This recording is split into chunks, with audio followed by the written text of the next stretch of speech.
Viene un espacio que vamos a bautizar, se llama Big Bang Informativo, en un momento en el cual está un poco desprestigiada la ciencia, te lo contaba en la apertura del programa. Lo bien que hacemos en desprestigiar a la ciencia. La idea es un poco, reivindicarla y en algún sentido reflexionar sobre algunas cosas, de en qué anda la comunidad científica y por qué no tecnológica también, en qué anda la tecnología. En este caso contábamos en la apertura de hoy que otorgaron 1 millón de euros para un proyecto de un investigador de la Universidad Nacional del Litoral.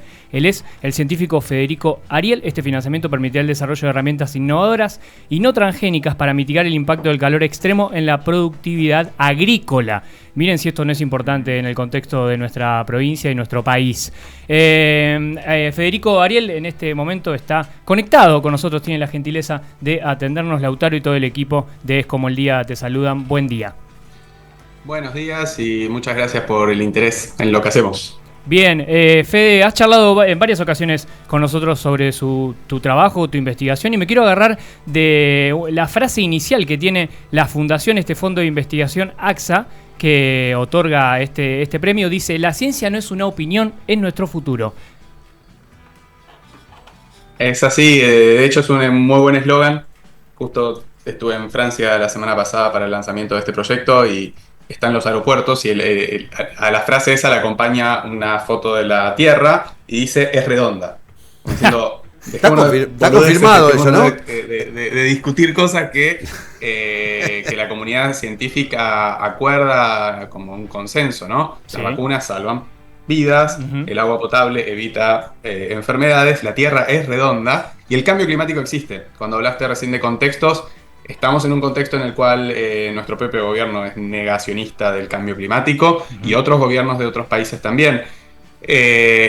Estamos volviendo a discutir cosas que están saldadas a nivel científico. Hay suficiente consenso acerca de que el impacto de la actividad humana está afectando las condiciones climáticas en el mundo y eso hace que, si bien el promedio de la temperatura global aumenta muy poquito, ¿no? Estamos hablando de un 1.6 grados más que en la era preindustrial, en realidad eso viene acompañado de muchas fluctuaciones cada vez más frecuentes de temperatura, ¿no? O sea, yo ahora vivo en Buenos Aires, pero crecí en Paraná, estudié en Santa Fe y yo cuando era chico capaz que había 1 o 2 veces al verano un día de 40 grados, era una cosa hace 30 años. Y hoy por hoy 40 grados en la ciudad de Santa Fe, varias veces en un verano. Bueno, más de 40 grados hace que una planta de tomate pueda perder más o menos el 40% de flores. Un 40% de flores es 40% menos de frutos, de comida. Entonces eso hay que intentar mitigarlo. Hay que intentar avisarle a las plantas de que va a haber un pico de temperatura y que puedan prepararse fisiológicamente para soportar esos picos de temperatura. Si voy, Federico... Y hacerlo de una manera sustentable, ¿no? Porque muchas veces lo que hacemos en la agricultura y en la producción de alimentos es buscar paliativos que terminan contribuyendo con el cambio climático. Por ejemplo, el uso excesivo de fertilizantes, que son contaminantes. Sí, uno agrega fertilizantes al suelo, aumenta la productividad, pero hace que se exacerben los efectos del cambio climático, para los cuales después hay que agregar más químicos. Entonces, hay que salirse de esa lógica e intentar aportar con creatividad científica soluciones que sean además sustentables y respetuosas del ambiente y de la salud humana.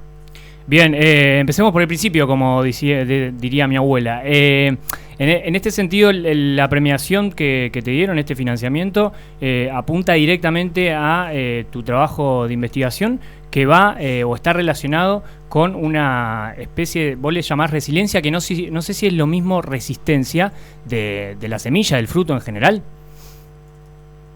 En general, cuando hablamos de resistencia en biología vegetal, hablamos más de cuando se resiste a un bicho, a un patógeno.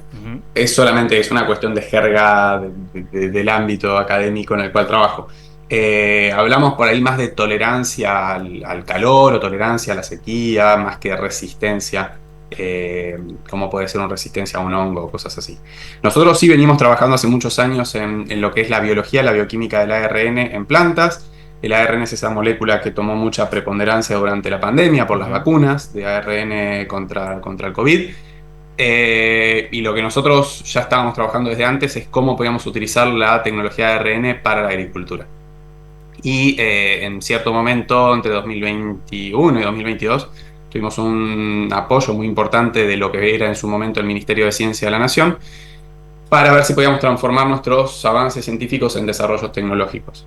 Y en ese momento eso funcionó, y lo que empezamos a hacer como prueba de concepto, que avanzó muchísimo, hoy estamos haciendo las pruebas a campo y probablemente ya pasemos a través del procedimiento regulatorio en SENASA al respecto, es en reemplazar pesticidas químicos por especie de vacunas de ARN para los cultivos. De esa manera no hace falta ni hacer transgénicos, ni hace falta poner, por ejemplo, fungicidas químicos, sino que además le damos la información a la planta sobre el patógeno, al igual que una vacuna. Si nosotros estamos vacunados, tenemos la información sobre el patógeno y nos defendemos. Las plantas pueden hacer lo mismo. Las plantas no necesitan que les inyecten una vacuna. Las plantas absorben el ARN, entonces uno puede hacer un spray y echárselo a los cultivos.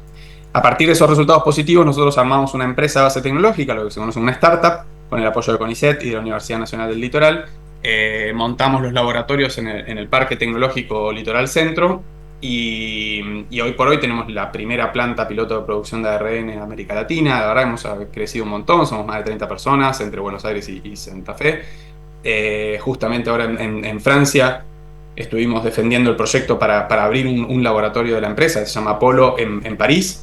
Así que nada, el proyecto va creciendo, avanzando. Lo que hicimos en este caso, para el proyecto que nos financia AXA, es usar toda esta plataforma, esto que entendimos cómo comunicarnos con las plantas usando ARN, para avisarle de los picos de temperatura, ¿no? Decirle a la planta, che, está por venir calor, prepárate. Eso sería, y eso vamos a trabajar en tomate y en trigo, que son dos cultivos muy importantes para la nutrición humana y que sufren mucha pérdida de productividad ante las variaciones de temperatura. Yo soy un ignorante en el tema, pero para alguien que maneja una empresa, como alguien también que se dedica a la ciencia, ¿1 millón de euros es mucho o es poco? Es del orden de lo que son los grandes subsidios internacionales. En Europa existe el ERC, European Research Council, que da subsidios de ese orden de magnitud. En Argentina jamás se habían entregado subsidios de esa magnitud, hasta el programa de redes federales de alto impacto, que es un programa que se abrió durante la gestión de Daniel Filmus en el gobierno anterior. Se financiaron solo 23 proyectos en todo el país y eran de $1 millón por proyecto. Mirá. A nosotros nos financiaron uno, nos pagaron la primera cuota del primer año, después cambiamos de gobierno, no nos pagaron nunca más nada. Estamos peleando para que nos paguen, pero como todos los subsidios de investigación del país, no hay novedades de que esto suceda o que vaya a suceder. Ojalá suceda, porque el impacto es tremendo. Es tremendo en la formación de recursos humanos, en la ampliación de capacidades, en los proyectos y demás. Así Federico, que ¿de dónde es viene un montón de guita, sí. No, ¿de dónde viene la plata? ¿Cómo? ¿De dónde viene la plata? ¿Del Estado Nacional? En principio sí, la gestión del Estado Nacional en general son subsidios internacionales de bancos, por ejemplo el Banco Interamericano de Desarrollo, la CAF. Por eso te pregunto, el Banco Mundial son... ¿El Estado se queda con la guita, digamos? ¿Es guita que entra al Estado o que no gestiona? Absolutamente, el Estado nos confiscó dinero que nosotros concursamos con nuestro currículum y con nuestros proyectos de investigación que fueron aceptados, digamos. O sea, cuando uno pide un préstamo internacional, que son buenísimos esos préstamos, tienen una tasa súper blanda, a veces tienen tasa de interés cero, o sea, hay que pedir esos subsidios para hacer ciencia, porque están absolutamente subsidiados a nivel internacional, justamente para promover el desarrollo científico y tecnológico en los países, sobre todo en los países periféricos. Esa plata se pidió poniendo mi CV y poniendo mi proyecto, y como el de muchísimos colegas, ¿no? Y esa plata no llegó. O sea, ese dinero está metido en, no sé, esos dólares está metido en la timba financiera en algún lado. O en la fuga de capitales. O compraron lo que se dijo que iba a hacer. O compraron libras. Claro, compraron libras, sí, claro. Fede, ¿qué tal? Guillota te saluda. Nos vemos de nuevo. Preguntarte en toda esta... Vos hablás de los usos de agroquímicos. Justo ayer salió una noticia de que México busca prohibir el maíz transgénico. Y preguntarte para saber cuál es la diferencia entre esta especie de spray que se le tiraría modificando el ARN o absorbiendo el ARN y la semilla transgénica resistente a todo, no solo a las plagas sino también a los pesticidas que se puedan usar. Bien, la pregunta es muy pertinente y vamos a desglosar un poquito esto para entenderlo bien.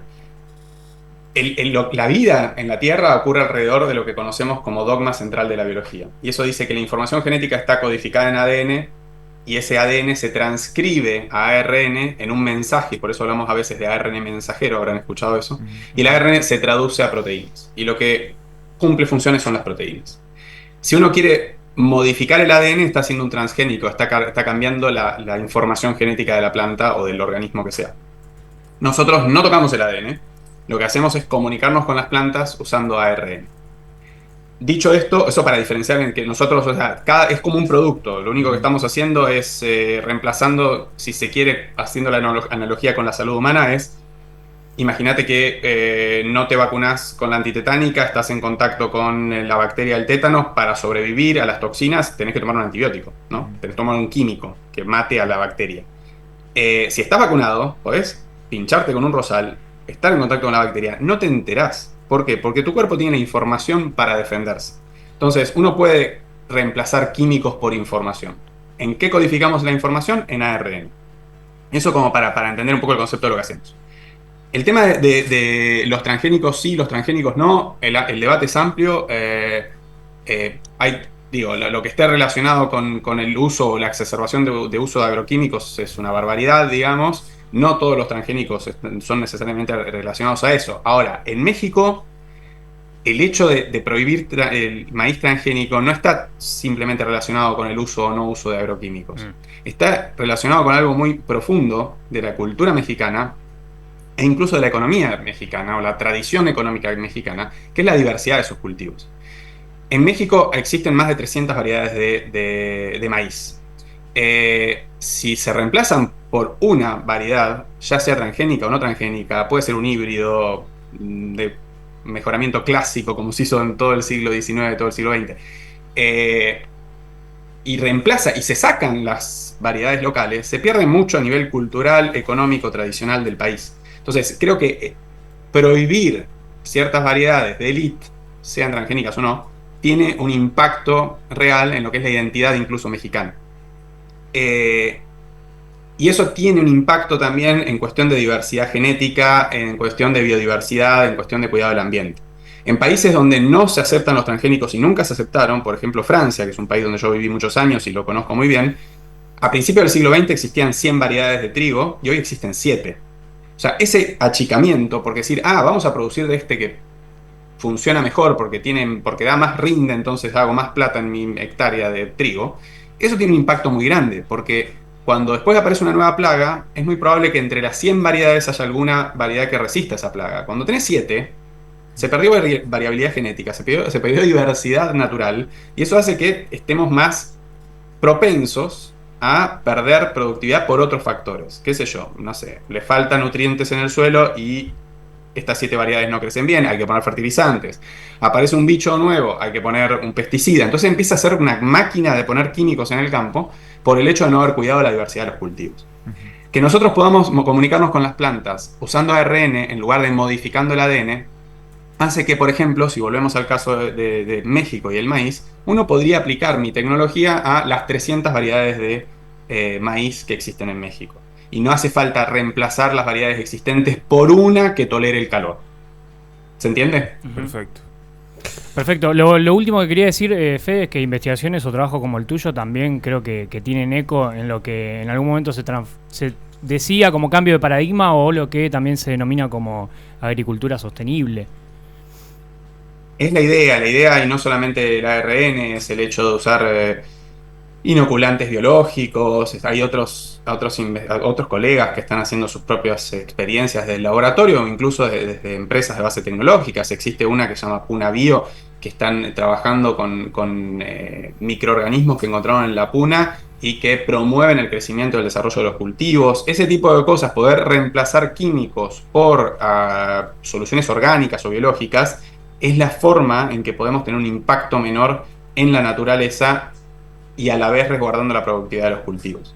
La sostenibilidad incluye, entre otras cosas, o sea, no solamente el respeto con la salud humana y el respeto con el ambiente, sino que también es el respeto por la supervivencia de los pequeños productores. No estoy hablando de un pool de siembra, estoy hablando de una familia campesina que produce alimentos, que produce hortalizas y que venden en la ciudad. Si esa familia no le dan los rindes, no es sustentable. Claro. Entonces, el sistema. Entonces, que podamos desde la ciencia y aportar soluciones que tengan ese triple impacto, ¿no? Social, económico y ambiental, es muy importante, y que el Estado se desentienda de esto en este contexto es gravísimo. La verdad que es muy repudiable. Pero bueno, se está corriendo no solamente de la ciencia, se corre de la educación, de la salud, de hacer rutas y de todo lo que se nos ocurra. Sí, entonces, y ya sabemos dónde están los intereses, dado las últimas noticias. Federico, muchísimas gracias por tu tiempo, felicitaciones, fuerza, porque no es un contexto amigable para hacer ciencia. Lo hemos hablado mucho en la mesa.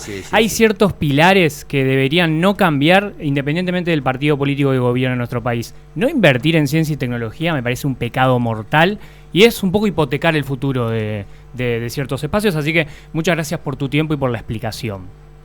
Bueno, muchas gracias a ustedes por el interés en lo que hacemos, y saludos a todos y a todas allá en Santa Fe. Gracias.